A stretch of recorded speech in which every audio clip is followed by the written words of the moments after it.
Welcome to Wealth Wisdom. If you have ambitions to achieve financial success, please leave yes in the comment, and we are here to help you obtain insight and build wealth. The book we are going to share today is The Black Swan by Nassim Nicholas Taleb.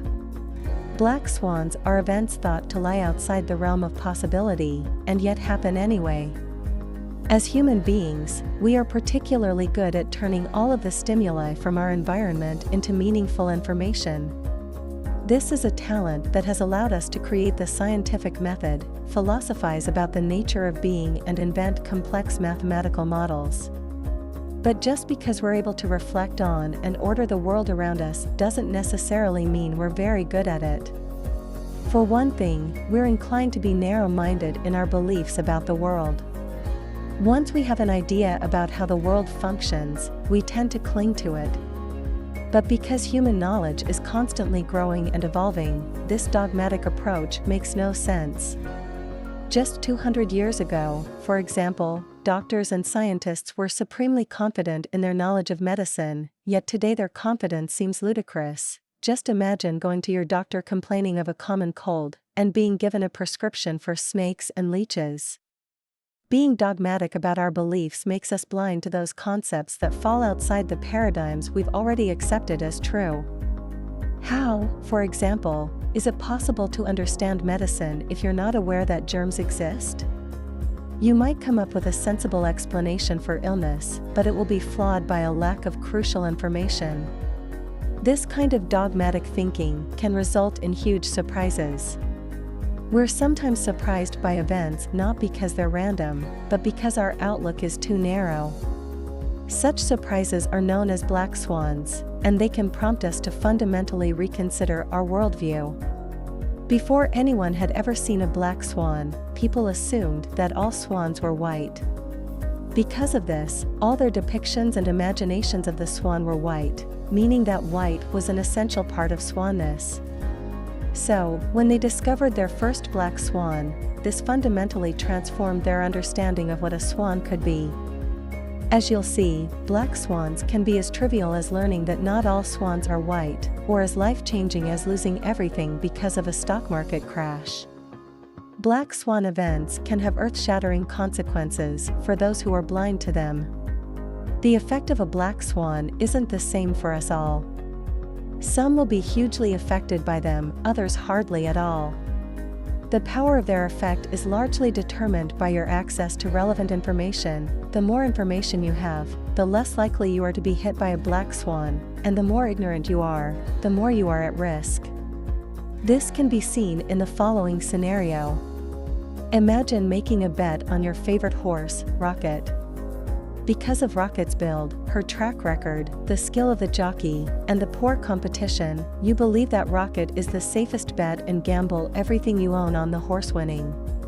Now imagine your surprise when the starting pistol is fired and Rocket not only doesn't leave the gates, but opts instead to simply lay down on the track.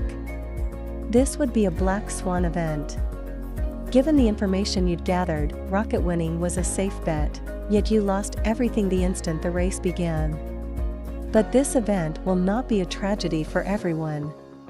For example, Rocket's owner made a fortune by betting against his own horse. Unlike you, he had additional information, knowing that Rocket was going to go on strike to protest animal cruelty. Just that small amount of information saved him from having to suffer a black swan event. The impact of black swans can also differ widely in scale. Rather than affecting only individuals, sometimes entire societies can experience a black swan. When this happens, a black swan can transform how the world works, impacting many areas of society, like philosophy, theology, and physics. For example, when Copernicus proposed that the Earth is not the center of the universe, the consequences were immense, as his discovery challenged both the authority of the ruling Catholics and the historical authority of the Bible itself. In the end, this particular black swan helped to establish a new beginning for all of European society. Before we continue, if you are interested in this topic, please consider subscribe and give us a thumb up. We are very easily fooled by even the most basic of logical fallacies. Although humans seem to be the most intelligent animals on the planet, there's still a long way to go before we'll have outgrown all of our bad habits. One such habit is creating narratives based on what we know of the past.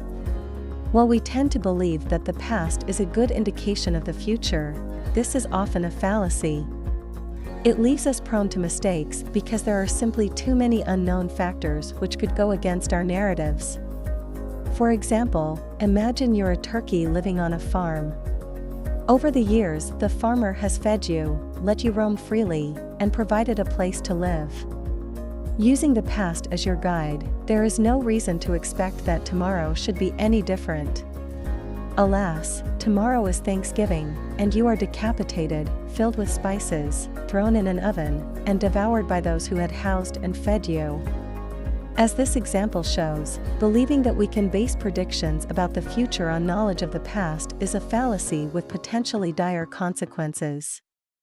A similar fallacy is confirmation bias. We often search for evidence only for those beliefs we've formed already, even to the extent that we ignore any evidence that contradicts them. When we encounter information that goes against what we already believe, we're unlikely to accept it and even less likely to investigate further. If we do investigate, we'll probably look for sources that undermine this information. For example, if you strongly believe that climate change is a conspiracy but then happen to see a documentary called The Undeniable Evidence for a Changing Climate, it's likely that you'll be upset. If, after this, you did a web search for information about climate change, it's more probable that the search terms you use would be climate change hoax and not evidence for and against climate change. While both of these fallacies are anti-scientific, it turns out that we can't do much to avoid such bad reasoning. It's simply in our nature. The way that our brains categorize information makes accurate predictions extremely difficult. During our evolution, the human brain developed certain ways to categorize information. While these were great for surviving in the wild, when we needed to learn and adapt quickly to our dangerous surroundings, they are terrible in today's complex environments. For instance, one way we incorrectly categorize information is the so-called narrative fallacy, where we create linear narratives to describe our current situation. This is due to the massive amount of information we're faced with every day. To make sense of it all, our brains select only that information it considers important. For example, while you probably remember what you ate for breakfast this morning, it's doubtful you remember the color of everyone's shoes on the subway. In order to give meaning to these unconnected bits of information, we turn them into a coherent narrative. For example, when you reflect on your own life, you probably select only certain events as meaningful, and you order those events into a narrative that explains how you became who you are. For example, you love music because your mom used to sing songs by the Beatles to you every night. However, creating such narratives is a poor way to gain any meaningful understanding of the world.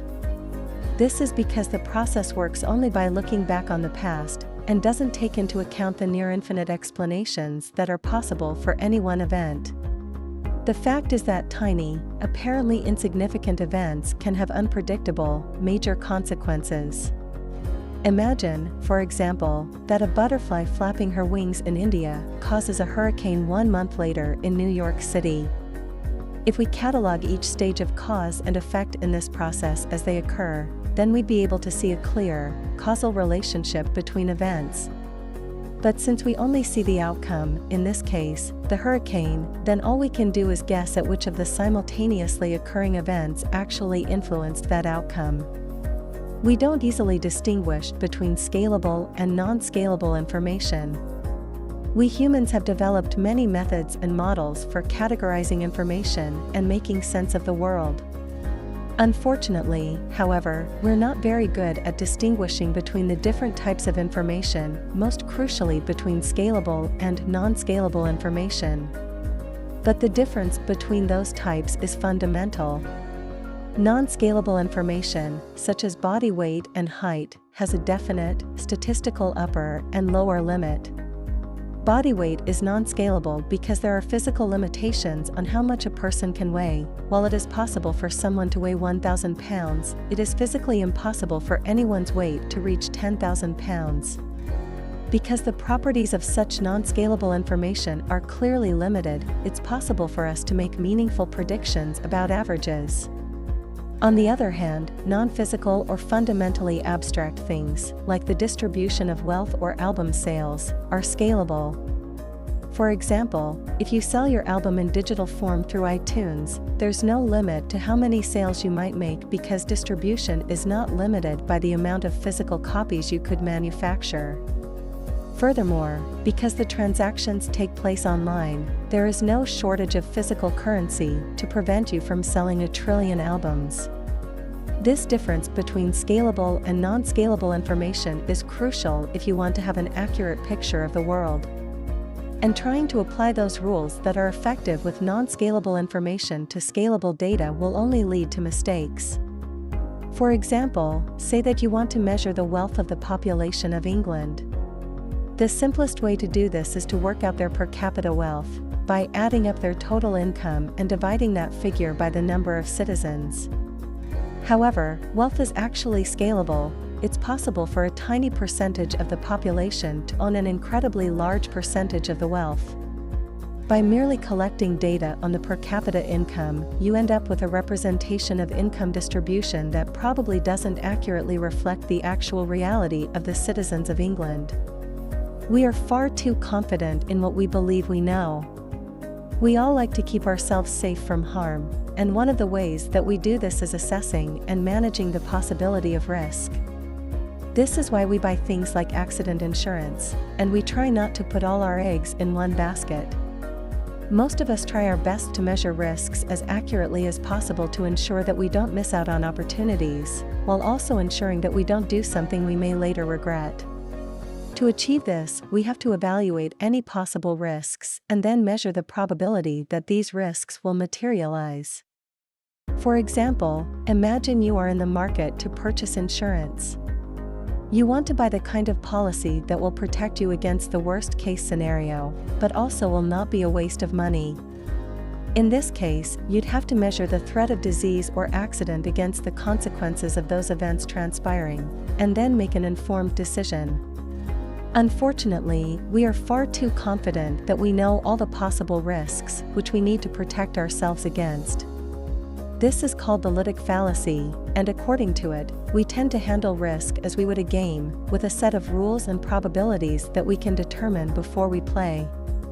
Yet, treating risk like a game is itself risky business. For example, casinos want to make as much money as possible, which is why they have elaborate security systems and ban players that win too much, too frequently. But their approach is based on the ludic fallacy. The major threats to casinos may not be lucky gamblers or thieves, but rather, for example, a kidnapper who takes the owner's child hostage, or an employee failing to submit the casino's earnings with the IRS. The casino's greatest threats might be completely unpredictable. As this shows, no matter how hard we try, we'll never be able to accurately calculate every risk. Next, we'll find out how being aware of our ignorance is far better than remaining unaware of it. Taking an inventory of what you don't know will help you to assess risks better. We've all heard the phrase knowledge is power. However, sometimes we're constrained by what we know, and at these times recognizing what you don't know is far more advantageous. Indeed, by focusing only on what you know, you limit your perception of all the possible outcomes of a given event, and create fertile ground for the occurrence of black swan events. For example, say you want to purchase stocks in a company, but your knowledge of stock statistics is limited to the period 1920 to 28, 1 year before the greatest stock market crash in US history. In that case, you'd observe a few small dips and peaks, but in general you'd notice that the trend is upward. So, thinking that this trend must continue, you spend your life savings on stocks. The next day, however, the market crashes and you lose everything you have. If you'd studied the market a little more, you would have observed the numerous booms and busts throughout history. By focusing only on what we know, we open ourselves to great and unmeasured risks. On the other hand, if you can at least establish what it is that you don't know, then you'd be able to greatly reduce your risk. Good poker players understand this principle well, as it's crucial to their success at the game. While they know the rules of the game, and the probabilities that their opponents have better cards than they do, they are also aware that there is certain relevant information they don't know, such as their opponent's strategy, and how much their opponent can stand to lose. Their knowledge of these unknowns contributes to a strategy that doesn't focus solely on their own cards, thus enabling them to make a far more informed assessment of the risk. Having a good understanding of our limitations as human beings can help us to make better choices. Perhaps the best defense against falling into the cognitive traps we've seen is a good understanding of the tools that we use to make predictions, and their limitations. While knowing our own limitations certainly won't save us from every blunder we'll ever make, it can at least help us to reduce our bad decision-making. For instance, if you're aware that you are subject to cognitive bias, like everyone else, then it's much easier to recognize when you're only looking for information that confirms what you already believe to be true. Likewise, if you know that we humans like to organize everything into neat, causal narratives, and that this kind of approach simplifies the complexity of the world, then you'll be more likely to search for further information to gain a better view of the whole picture. Just this small amount of critical self-analysis can help you gain a competitive advantage over others in your field. It's certainly preferable to be aware of your shortcomings. For example, if you know that there will always be unforeseeable risks in pursuing any opportunity, despite how promising that opportunity seems, you'll probably be less inclined to invest heavily in it. While we cannot triumph over randomness or our limited capacity for understanding the vast complexity of our world, we can at least mitigate the damage inflicted by our ignorance. That's the end of today's sharing. If you like our content, please give us a thumb up and share it with your friends. See you next time.